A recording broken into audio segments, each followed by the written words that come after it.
الحمد لله كفى وسلام على عباده الذين اصطفى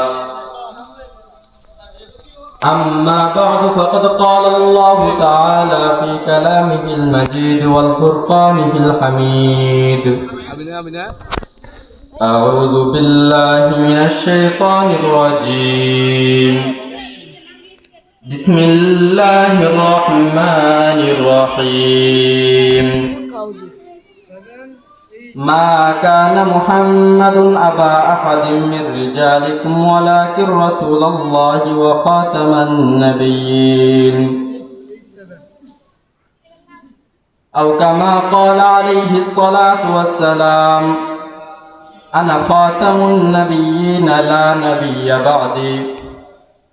وقال الله تعالى آية أخرى سبحانك لا علم لنا إلا ما علمتنا إنك أنت العليم الحكيم صدقت يا رب العالمين. উপস্থিত মুআজ্জাজ হাজিরিন, প্রাণপ্রিয় এলাকাবাসী, সময় অতি অল্প, যেহেতু সময় অতি অল্প আমি ভূমিকা একদমই টানব না, সরাসরি আমি আলোচনায় চলে যাইতেছি। প্রত্যেকটা আলোচনার শুরুতে বিষয়বস্তু ঠিক করা এটা হচ্ছে আমার একটা অভ্যাস, কারণ যদি আলোচনার বিষয়বস্তু ঠিক করা হয় তাহলে ফায়দা হয় দুইটা, একটা ফায়দা হয় আমার আর একটা ফায়দা হয় আপনাদের অর্থাৎ শ্রোতাদের।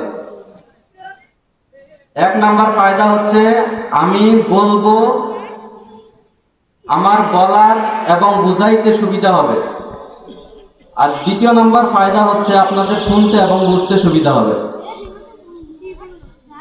এই জন্য আমি বিষয়বস্তু ঠিক করি। তো আজকের আলোচনার বিষয়বস্তু হচ্ছে কাদিয়ানী মতবাদ। আমি কোরআনে কারীম থেকে একটি আয়াতে কারিমা তেলাওয়াত করেছি, মা কানা মুহাম্মাদুন আবা আহাদিন মির রিজালিকুম ওয়ালাকিন রাসূলুল্লাহি ওয়া খাতামান নাবিয়্যিন। এখানে আল্লাহ তাআলা বলতেছেন মা কানা মুহাম্মাদুন আবা আহাদিন মির রিজালিকুম ওয়ালাকিন রাসূলুল্লাহি ওয়া খাতামান নাবিয়্যিন। মুহাম্মদ তোমাদের মধ্যে কারো পিতা নয়, বরং মুহাম্মদ কে? ওয়ালাকিন রাসূলুল্লাহি ওয়া খাতামান নাবিয়্যিন। মুহাম্মদ হচ্ছে আল্লাহ তাআলার রাসূল এবং শেষ জামানার নবী। হুজুর আকরাম সাল্লাল্লাহু আলাইহি ওয়াসাল্লামের আরো একটি হাদিস আমি উল্লেখ করেছি, আনা খাতামুন নাবিয়্যিন লা নাবিয়্যা বা'দি। হুজুর আকরাম সাল্লাল্লাহু আলাইহি ওয়াসাল্লাম স্পষ্ট ভাষায় বলতেছেন, আমি হলাম শেষ নবী, আমার পর আর কোনো নবী আসবে না।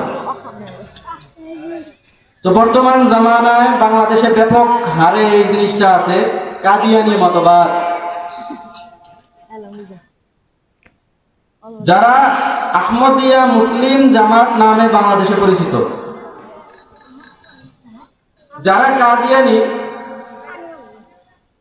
তারা ডাইরেক্ট কাফের, কোনো যুক্তি নাই বা কোনো আলোচনাও নাই। হুজুর আকরাম সাল্লাল্লাহু আলাইহি ওয়াসাল্লাম শেষ পয়গম্বর, এটা যারা অস্বীকার করবে তারা নিঃসন্দেহে কাফের হয়ে যাবে। সেইখানে হুজুর আকরাম সাল্লাল্লাহু আলাইহি ওয়াসাল্লামের পরে আরো একজন নবী দাবি করা, এটা চরম মাত্রার একটা বেয়াদবি এবং কুফরি। তো বাংলাদেশে থাকতে হইলে তাদেরকে অন্য জাতি যেইভাবে আছে, যেভাবে বাংলাদেশে ৯৫% মুসলমানের দেশ, এখানে আরো বাকি ৫% হিন্দু আছে, বৌদ্ধ আছে, খ্রিস্টান আছে, হ্যাঁ চাকমা আছে, গারো আছে, ইত্যাদি ইত্যাদি অনেক ধর্ম আছে। তাদের মতন করে বাঁচতে হবে, আমাদের পরিচয়ে তাদেরকে বাঁচা হবে। তারা বাংলাদেশে আমাদের পরিচয়ে বাঁচতে পারবে না। যারা মুসলিম তারা মুসলিম, আহমদিয়া মুসলিম নয়। আহমদিয়া মুসলিম আর মুসলিম দুটো আলাদা জিনিস। তো ভাইরা আমার, সময় অল্প, একটুকের মধ্যে আমি আপনাদেরকে 5টি কথা বলে দেব। এক নাম্বার কথা, যেহেতু আমাদের উত্তরবঙ্গে এই জিনিসটা আরো বেশি, আমাদের উত্তরবঙ্গে আহমদিয়া মুসলিম জামাতের প্রভাবটা একটু বেশি। তো যেহেতু আমরা এলাকার ভিতরে আঞ্চলিক মানুষ আমরা, আমাদেরকে এইরকম অনেকেই দাওয়াত দিতে আসবে। তো তখন আমরা কি করব? আপনাদেরকে আমি 5টা জিনিস শিখিয়ে দিয়ে যাই। এই 5টা প্রশ্ন করবেন তাদেরকে। 1 নাম্বার প্রশ্ন হচ্ছে, তোমাদের নবীর নাম কি? তাদেরকে জিজ্ঞেস করবেন তোমাদের নবীর নাম কি। এই জায়গায় খেয়াল রাখবেন, হযরত আদম আলাইহিস সালাম থেকে শুরু করে আমাদের নবী হুজুর আকরাম সাল্লাল্লাহু আলাইহি ওয়াসাল্লাম পর্যন্ত 1,24,000 মতান্তর 1,48,000 পয়গম্বরের মধ্যে সমস্ত নবীর নাম ছিল মুফরাদ, অর্থাৎ এক বাক্যে। আদম, শীষ, ঈসা, মূসা, ইলিয়াস, ইয়াকুব, ইয়াহইয়া, ইদ্রিস, এক বাক্যে। মুহাম্মদ, যা বলেন এক বাক্যে নাম শুরু হবে, এক বাক্যে নাম শেষ হবে। এইবার আসেন কাদিয়ানির নামটা আমরা বলি মির্জা গোলাম আহমদ কাদিয়ানি। বাক্য হয়েছে কয়টা? বাক্য হয়েছে 4টা। 4টা বাক্য নবীর নাম হইতে পারে? কখনো হইতে পারে না। যাক, এটা 1 নাম্বার গেল। দ্বিতীয় নাম্বার হচ্ছে, তোদের নবীর উপরে যে ওহী নাজিল হয়েছে, এই ওহীটা কোন ভাষায় নাজিল হয়েছে? এই জায়গায় আরেকটা জিনিস খেয়াল রাখবেন, যেই নবী যেই জামানায় যেই কওমের উপরে, যেই কওমের কাছে আসছে, সেই কওমের ভাষায় আল্লাহ তাআলা ওহী নাজিল করছে। মির্জা গোলাম আহমদ কাদিয়ানী তার কিতাবের মধ্যে লিখতেছে, কি লিখতেছে? যে আল্লাহ তাআলা আমার কাছে কোন সময় আরবিতে ওহী প্রেরণ করছে, কোন সময় বাংলায় ওহী প্রেরণ করছে, কোন সময় ইংরেজি ওহী প্রেরণ করছে। এক কিতাবের মধ্যে মির্জা গোলাম আহমদ কাদিয়ানী লিখতেছে যে আল্লাহ তাআলা আমাকে বলছে আই লাভ ইউ। তো এইরকম একটা বিষয়, কোন নবীর কাছে মিশ্রিত ভাষায় ওহী আসে নাই। একটা ভাষা, হয় আরবি, নয় ফার্সি, নয় মিশরি, নয় ইংলিশ, এরকম কোন নবীর কাছে মিশ্রিত ভাষায় ওহী আসে নাই। এই দিকটা খেয়াল রাখবেন। 3 নাম্বার, আমি তাড়াতাড়ি এগিয়েছি। 3 নাম্বার, তোমাদের নবী জীবনে কোনোদিন পরীক্ষা দিছিল কিনা, আর যদি পরীক্ষা দিয়ে থাকে তাহলে পাস করছিল কিনা।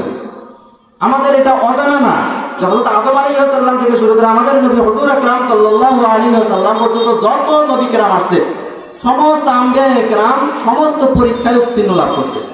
এমনকি হযরত ইব্রাহিম আলাইহিস সালাম, যত নবী আছে সমস্ত নবীর মধ্যে সবথেকে বেশি পরীক্ষা দিয়েছে হযরত ইব্রাহিম আলাইহিস সালাম। ইব্রাহিম আলাইহিস সালাম 80 বছর বয়সে তার সন্তান পাইছে, সন্তানকে কুরবানি দেওয়ার এরকম একটা পরীক্ষা আছে। হযরত ইব্রাহিম আলাইহিস সালামকে নমরুদ আগুনে ফেলাই দিয়েছে। এরকম পরীক্ষায় হযরত ইব্রাহিম আলাইহিস সালাম কি করছে? পাস করছে। কিন্তু আমরা কাদিয়ানীর জীবনীটা দেখি, ক্লাস 1 থেকে শুরু করে ক্লাস 5 পর্যন্ত ফেল, উর্দু জামাত থেকে শুরু করে নাহমির পর্যন্ত ফেল। কোন নবী ফেল হইতে পারে না। আরেকটা বিষয়, বাংলাদেশ সহ পৃথিবীর প্রত্যেকটা দেশে একটা আইন জারি আছে যে যেই গাড়ির 2টা হেডলাইট, সেই গাড়ির কোনোভাবে যদি একটা হেডলাইট নষ্ট থাকে, সেই গাড়ি মেন রোডে চলার অনুমোদন সরকার দেয় না। খেয়াল রাখবেন, মির্জা গোলাম আহমদ কাদিয়ানীর একটা জোরকানা ছিল, যদি মানুষের বানানো আইনে দুনিয়ার রাস্তায় কোনো গাড়ি এক লাইট দিয়ে চলতে পারে না, আল্লাহর রাস্তায় কোনো এক চোখওয়ালা পয়গম্বর আমরা মানি।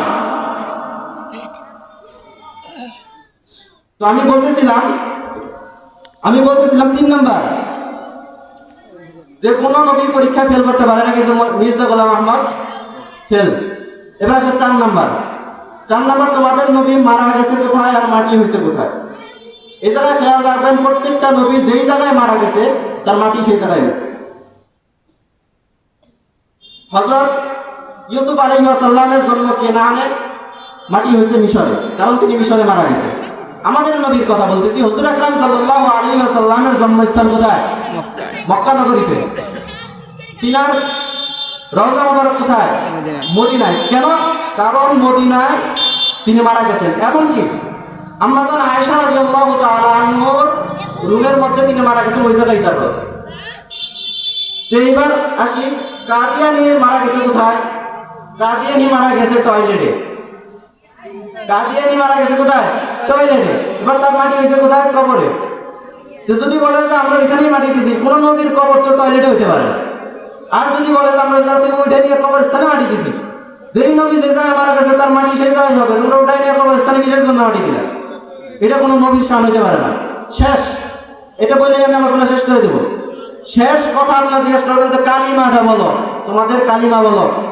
তখন বলবে লা ইলাহা ইল্লাল্লাহ মুহাম্মাদুর রাসূলুল্লাহ। খপ করে কলার ধরে ফেলাবে যে বেটা, মসজিদের বাইরে জুতা চোরকে আমরা ছাড়ি না, হাটে বাজারে মানি ব্যাগ চোরকে আমরা উত্তম মাধ্যম দেই, সাইকেল চুরি হইলে মোটর সাইকেল চুরি হইলে আমরা তাকে গণধোলাই দেই চোরকে। আর তুই তো এটা আমাদের কালিমা চোর। যে ইসলামের ভিতরে ঢুকে কালিমাকে চুরি করে নিয়ে যাবে তার একমাত্র শাস্তি হচ্ছে মৃত্যুদণ্ড, এবং তাকে কাফের ঘোষণা দিয়ে তাকে মরতে হবে। তো আমি আর সামনে এগিয়েতেছি না, কারণ সময় অতি অল্প। কাদিয়ানি মতবাদ যতদিন পর্যন্ত বাংলাদেশে থাকবে, ইসলামিক নাম নিয়ে তাদের পাশে থাকার কোনো অধিকার নেই, তাদেরকে কাফের হিসেবে বাঁচতে হবে। আমরা যেন এই মতবাদকে রুখে দাঁড়াইতে পারি, আল্লাহ তাআলা আমাদেরকে তৌফিক দান করুন। আসসালামু আলাইকুম ওয়া রাহমাতুল্লাহি ওয়া বারাকাতুহু।